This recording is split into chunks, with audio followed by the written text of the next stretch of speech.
The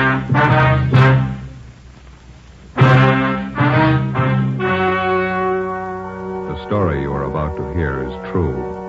Only the names have been changed to protect the innocent. Fatima Cigarettes, best of all long cigarettes, brings you Dragnet.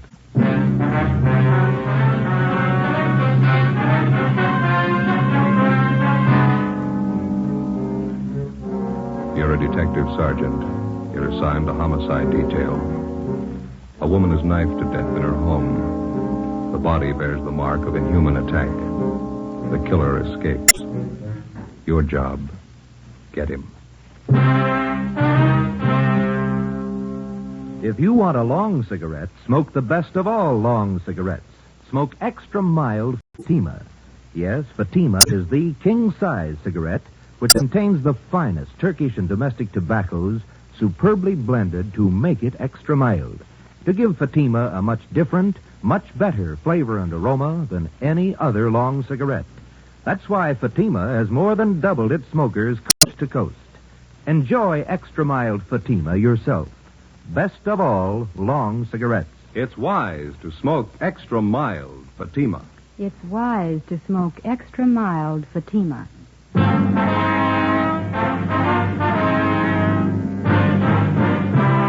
Dragnet, the documented drama of an actual crime. For the next 30 minutes, in cooperation with the Los Angeles Police Department, you will travel step by step on the side of the law through an actual case from official police files. From beginning to end, from crime to punishment, Dragnet is the story of your police force in action. It was Wednesday, September 29th. It was warm in Los Angeles.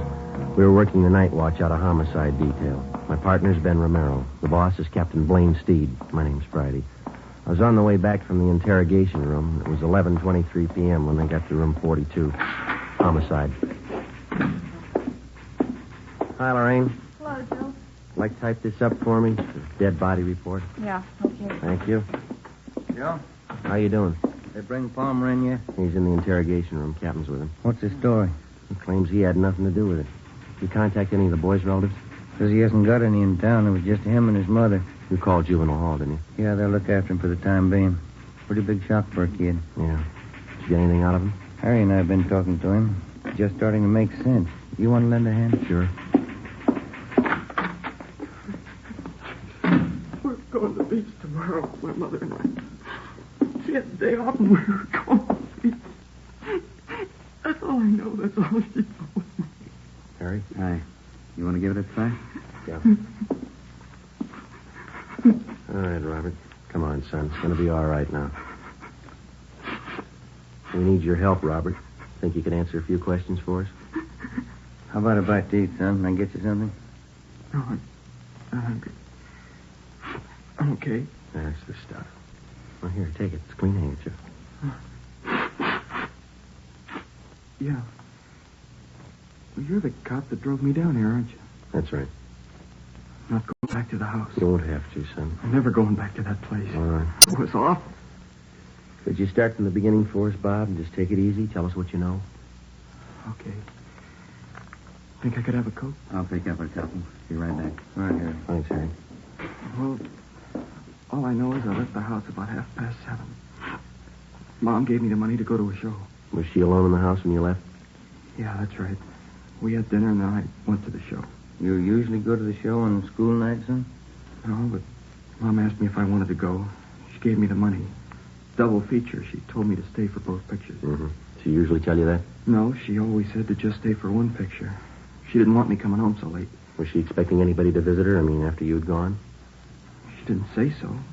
She just told me to stay for both pictures, that's all. What time did the movie let out? Almost 11 o'clock. Pretty late, so I went straight home. Mom was in the bedroom. She was on the floor. There was this knife, this big knife. What'd you do then, son? I ran outside, hollered. Wallace's came over from next door. I went inside and looked, and then they called the cops. That knife you saw in the bedroom. There was blood on it, all over it. It was terrible. Did you ever see the knife before? Yeah. Yeah, Roy gave it to my mom last year. It's a bowler knife. Who is this Roy? Mom's boyfriend. One of them. He's in the Navy. Was he at your house tonight? I told you, it was just Mom and I. Roy had a fight with Mom about 2 weeks ago. He said he didn't like her having other boyfriends, and they had a fight. They argued, is that what you mean? Yeah. And once Roy slapped my mother. You want one of these, Joe? No, thanks, Harry. Okay. There's your Coke, Riley. Yeah. Son, did you know most of your mother's friends? Most of them, yeah. Can you think of any of them who might have wanted to hurt your mother?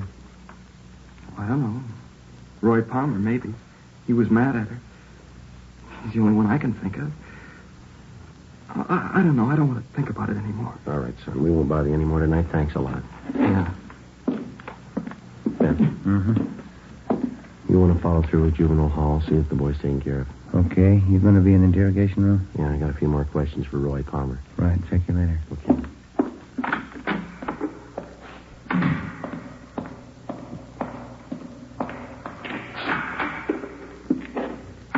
Crime lab back yet, Friday? No, not yet, Captain. Just talked with the Reynolds boy. Yeah. Can't believe anything that kid tells you. He's a liar. He hates me. You give him reason to hate you, Palmer? The kid's a liar, that's all. You were his mother's boyfriend. He says 2 weeks ago you had a fight with her that you slapped her. All right, I slapped her. That don't make it murder. I wasn't near that house last night, and I didn't kill her. We found your knife in her bag. Huh? A bolo knife, bone handle. It's not mine. I gave it to her a year ago for a present. Didn't even know she still had it. Look, why do you have to pick on me? Because you had a motive and you haven't got an alibi. What about all those bums you used to run around with? Why don't you ask them for alibis? When we find them, we'll ask them. Do you know any of them, Palmer? The other men that she went out with? How'd I know? The only time she ran around was when I was on sea duty. And how'd you know she was running around? Friends of mine. I saw her out with these guys. I get it. Interrogation room, Friday. Lee Jones, Joe. Just got back from the Dixon house. Anything? Off to a fast start. Leighton Prince checked the murder weapon, that knife. Dusted the handle. Yeah? Fingerprints, perfect set.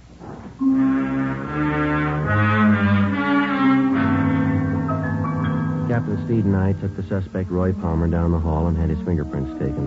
At the same time, across the street in the crime lab, a set of fingerprints were lifted from the weapon which had taken the life of Mrs. Betty Dixon. The 2 sets of prints were checked and rechecked. They didn't match.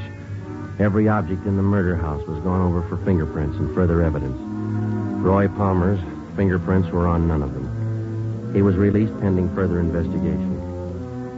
The only suspect in one of the most savage murders in the history of the city was free. The next morning, Captain Steed and I met with Chief Detective Thad Brown. How about the dead woman's son? Did you talk to him again? Well, Romero's with him now. He's taking down a list of all the people that his mother knew, friends, neighbors, everybody.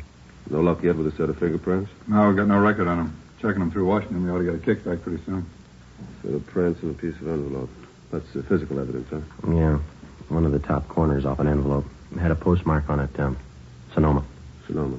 Tie in with anything yet? No, not so far. Might turn up when we start checking the victim's friends. They posted the body this morning. I guess you saw this coroner's report. Yeah, I did. I don't have to tell you, you're not after an ordinary killer. 23 knife wounds. Revenge motive, maybe. Yeah. The reaction of the dead woman's neighbors, that's what's gotten me stopped. No one heard a thing? Mitchell and Didion are still covering the neighborhood. Haven't found anyone yet who saw or heard anything unusual. Well, I can't buy it. A woman isn't just cut down like that without some kind of a commotion. Besides, the homes in that neighborhood are fairly close together. Shouldn't take much to make yourself heard from one house to the other. No sign of robbery or burglary? No, according to the boy, the house is intact. Nobody touched anything. It leaves you with the boyfriend angle. Lover's quarrel. We're stuck with it, yeah. Hi, Chief. Romero? Go ahead. How'd you make out? Better than I thought. The boy was over most of his shop this morning. Did he talk? 5 pages of names and addresses. He gave me all of them. Well, how about that boyfriend angle? Oh, about half a dozen names. Seems the mother had quite a social life since the boy's father died. You confirmed the boy's story about going to the movies? Yeah, it checks out. Pretty nice kid, considering the environment he's been raised in. Well, how about those names, Ben? Any of them list Sonoma as their hometown? No, I don't think so. Let me check here. Okay. No. Huh? No, none of them. All right, you better start digging into that list. Postmark may tie in later. Meantime, you still have that set of fingerprints. No chance for a mistake there. When you reach the right men, those prints will connect him with the killing. That makes it simple for you. Prince will tell us who he is. You got only one answer to dig for. Yeah. Where he is. Thursday, September 30th, 11 a.m. We started checking the list of the murdered woman's friends through R&I for any possible criminal record. It's usually the case that a major crime rates headline space twice. When the crime is committed, when the criminal is apprehended. Between the two, more than often, there's a space of weeks and months, sometimes even years, in which the police officer goes through the monotonous, undramatic business of checking files, asking questions, sifting and sorting leads and evidence until he finally reaches the criminal. For a news story, it's pretty dull material, but it proves out the contention of most working detectives. You don't catch criminals with headlines. Monday, October 4th. We checked with a Miss Lucille Dana, a counter clerk at a little market out on Crenshaw. Terrible thing. I've been away on my vacation. Heard about it when I got home yesterday. You were pretty good friends with Betty Dixon. Is that right, Miss Dana? Yeah, pretty close. Oh, excuse me a minute. I'll take care of this customer. Yeah, all right. Is there anything, sir? No, 2 bags of them jelly beans, please. All right. Okay, that's all. Oh, it's 19. 87. 9. 87. This is not marked.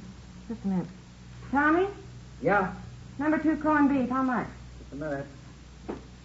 67. Thanks.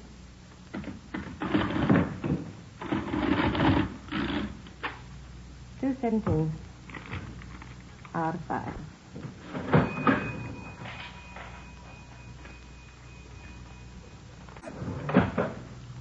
$2.17. $2.20, $25, $50, $3, $4, $5. Mm-hmm.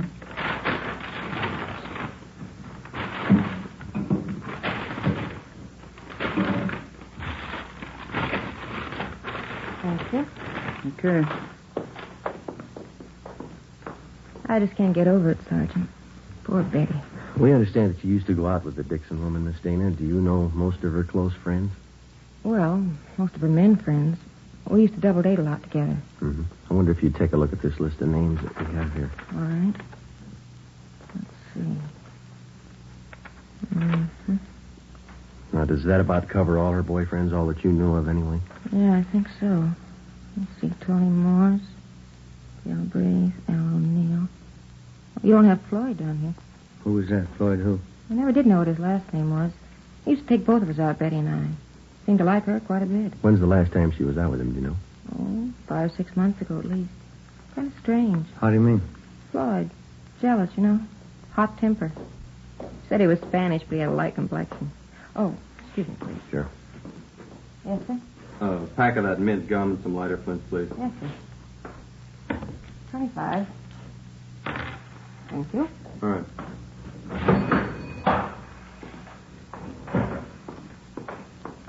Could you describe this Floyd for us, Miss Dana? Well, he was kind of fresh and conceited in some ways. He was attractive. A lot of fun. How about his physical appearance, weight and height? About 6 feet, I'd say. Nice build. 180 pounds, I guess. Mm-hmm. Dark hair, dark brown eyes. Good dancer. How'd he and Miss Dixon get along? Oh, I don't think he did it. Floyd and Betty used to fight all the time, but she used to fight with Roy Palmer, too. I don't think Floyd did it. Is he in town now, do you know? No, I don't. As I say, last time I saw him was 6 months ago. Would you know if Mrs. Dixon saw him recently? If she did, she didn't tell me. And you have no idea then where we could get in touch with this Floyd? Well, no, I don't. He's from up north originally. Is that so? Yeah, Sonoma. Ben and I went back to the office and got up a teletype to the Sonoma Police Department along with a description of the suspect named Floyd. Then we checked with the 16-year-old son of the murdered woman. He remembered the man called Floyd, and essentially his description of the suspect checked out with that given us by his mother's friend, Lucille Dana. 3 p.m. We met with Lieutenant Harry Didion and Captain Steed. You want to fill him in, Didion? Finally got in touch with the dead woman's next-door neighbor. His name's Conroy. Get anything out of him? They seem to be the only ones who heard anything the night of the murder. What they had to say. Let's see. Yeah, they saw Mrs. Dixon's son, Robert, leave the house about 7:30 the night of the murder. And nothing till 8:30. Yeah? They heard loud pounding on the back door of the Dixon home. The door finally opened. They heard an angry woman's voice invite the person in. A man? Yeah. Any description? Not much. She was tall, good build. Not much, Jack. Go on. Neighbors said it was quiet then for about an hour. And they heard a woman cry. Said it sounded like Mrs. Dixon. They make out any of the conversation? I got it right here. About 9:30, they heard Mrs. Dixon, a lot of loud talking. She said, "Why don't you kill me then, Floyd? Put me out of my misery." Mm-hmm. Anything else? They said it was quiet between 9:30 and 10. And they heard something that sounded like the thud of a body falling on the floor, a piece of furniture overturned. No screams for help. Funny, but the neighbors say no. The only other thing they heard was Mrs. Dixon. Here's the quote. She said, "Do a good job, finish me off." None of the neighbors thought of calling the police. Well, they told me they didn't want to get mixed up in a family fight. None of their business. She had quite a few men visitors. That's all of it, huh? No, one more thing. I guess this is what made the neighbors think everything was all right. About 10:15, they heard a man's voice, couldn't make out any words. Then they heard Mrs. Dixon say, "Please kiss me goodbye." Mm-hmm. A few minutes after that, they heard someone leave for the back door. They see him? Not very good. I think it was the same man they saw go in. Pretty tall, good build. That's it. Where does it leave us? Pretty weird. How about that?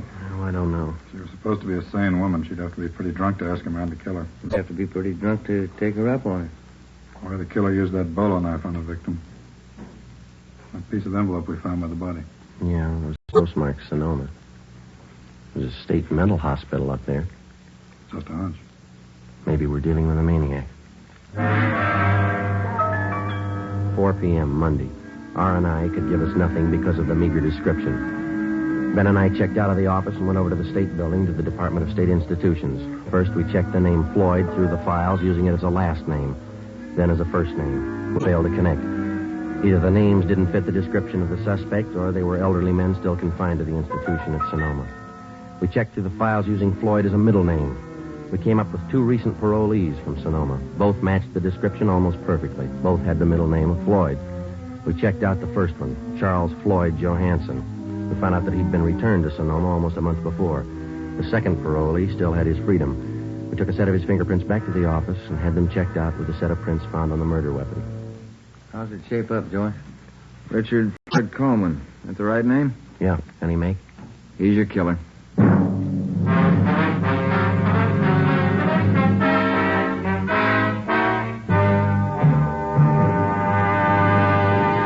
You are listening to Dragnet, the case history of a police investigation presented in the public interest by Fatima Cigarettes. If you smoke a long cigarette, it will be in your interest to listen to a typical case history of a Fatima smoker. It's the case of skating star Helen Davidson of the 1951 Ice Capades. This is her actual signed statement. Recently, on tour with the Ice Capades, I've noticed more and more people smoking Fatima. You know why? If you like king-size cigarettes, you're bound to prefer the one that's extra mild. I know I do. And I agree it's wise to smoke extra mild Fatima. More and more smokers are discovering this every day. Actual figures show extra mild Fatima has more than doubled its smokers coast to coast. So enjoy extra mild Fatima yourself. The king-size cigarette, which contains the finest Turkish and domestic tobaccos, superbly blended to make it extra mild. You will prefer Fatima's much different, much better flavor. You will agree. It's wise to smoke extra mild Fatima. It's wise to smoke extra mild Fatima. The best of all long cigarettes.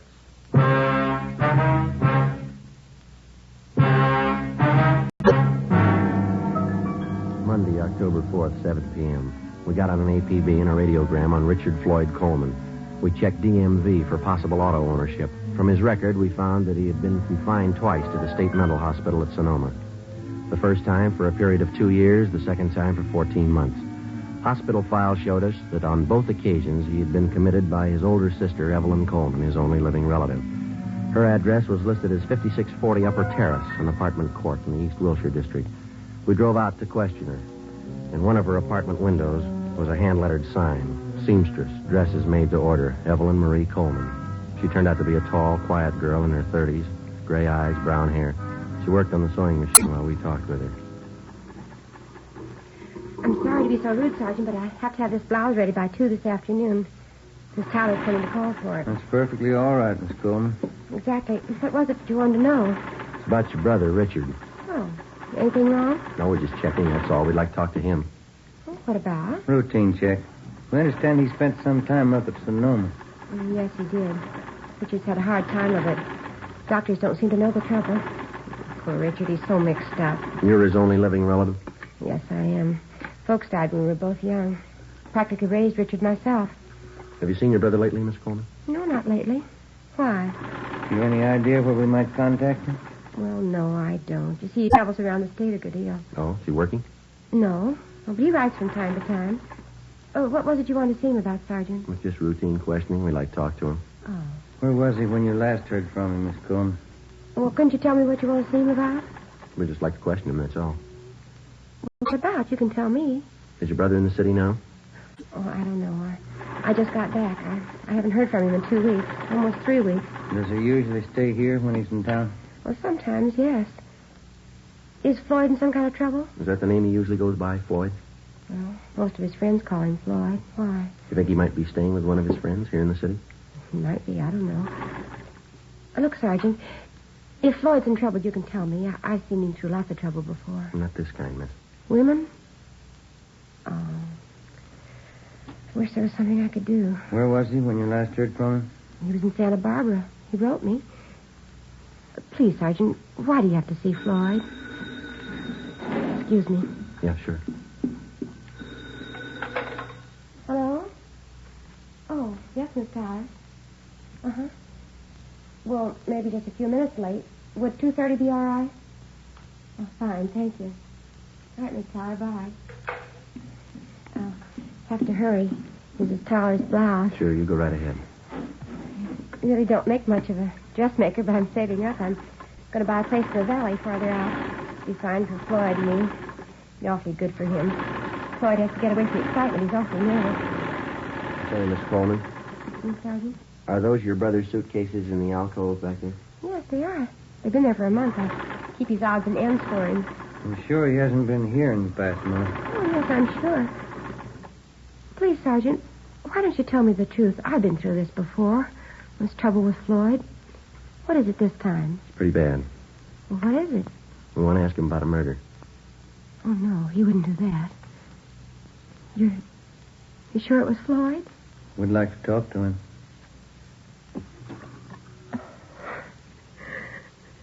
Floyd. Floyd. It didn't have to happen. I was going to buy a place in the valley. Floyd would have liked it there. I was going to take care of him out in the valley. Do you have any idea where we could find him, Miss Coleman? No, I don't. I don't know where he is. Santa Barbara, that's the last I heard. I've been worried about him. If he was in the city, would he come here to stay, ma'am? Well, he did before, yes, but I don't know about now. Does he have a car? No, not that I know of. No, I don't know what he's living on. He doesn't have any money. Who was the woman? Oh, Mrs. Dixon. Seems to know your brother pretty well. Oh, boy. You better grab that, Ben. Yeah, all right. Hello. Yes. That's all right. Thank you. Yeah. Mrs. Tyler, she'll pick up her blouse tomorrow.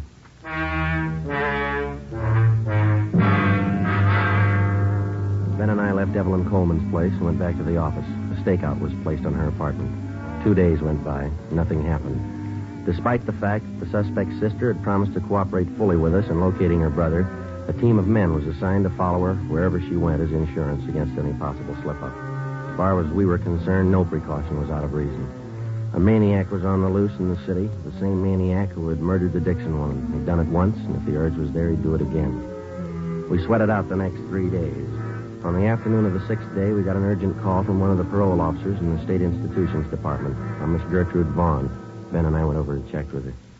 Call came in about 20 minutes ago, Sergeant. Man's voice. What do you have to say? He wanted to talk to me about the Betty Dixon case. Seemed nervous. You say you knew anything about it? I didn't want to frighten him off asking too many questions. I got the idea he had something he wanted to get off his mind. Well, did he mention anything specific? I mean, names, places, anything like that? No, but I got the impression he knew quite a bit about the case. What else? He promised he'd be here by 4 o'clock. Said he'd be ready to talk. Mm-hmm. Well, it's 2:45 now. All right, Ben. Okay. Pull up a chair. We waited. 3:15, 3:30, 3:45. No sign of the anonymous caller. 4 p.m. Still no sign. We waited. At 4:30, the office door opened and a tall, thin girl with brown hair came in and walked straight toward the desk of Parole Officer Gertrude Vaughn. We saw Miss Vaughn motion the girl across the room toward us. It was Evelyn Coleman. Sergeant. Miss Coleman? How are you? I know where Floyd is. I'll take you to him. 4:35 p.m. Ben and I left the state building with Evelyn Coleman, got in our car, and drove north across the city, according to her directions, until we got on Highway 66. We continued driving north out of the city. Evelyn Coleman sat quiet in the back seat, looking at her hands folded in her lap. Except for directions, she said nothing. Approximately 3 miles out of the city, she directed us off onto a county highway. We drove east for a few miles, then we turned north onto an unpaved road lined with eucalyptus trees. We'd gone a little less than a mile when she directed us to pull up. We can walk the rest of the way. Okay. It's not far. All right. This way. Your brother been out here all this time? He didn't tell me. He called this morning. Supposed to get himself up. What happened? I don't know. He's worse now, I think. Could hardly understand him on the phone. Doesn't make sense. Is he alone now? He was when I left him. We go across this field here. Okay. Yeah. Is your brother armed? No. That it over there? Yeah. Shack by the trees. You'll see he's treated right. Yes, ma'am. We'll see to it.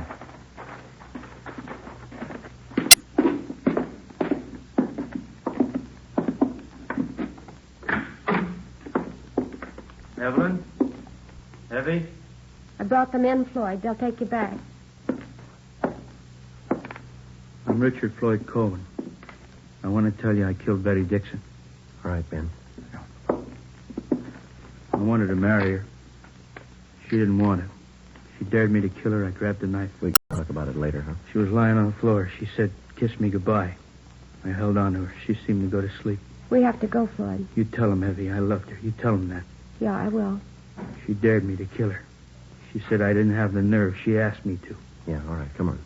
Try to tell him that at the hospital. Yeah. I'm not crazy.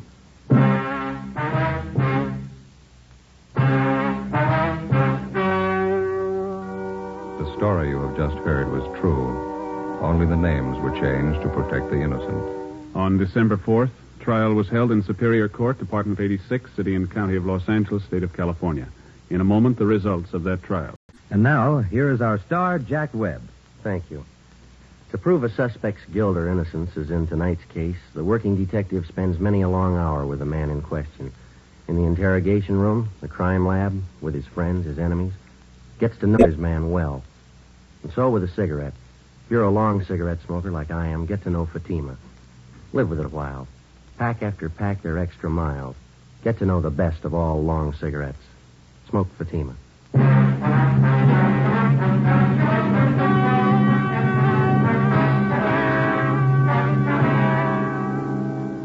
Richard Floyd Coleman was examined by 6 psychiatrists appointed by the court and was found to be criminally insane. He was committed to the state mental hospital at Mendocino for an indefinite period of time.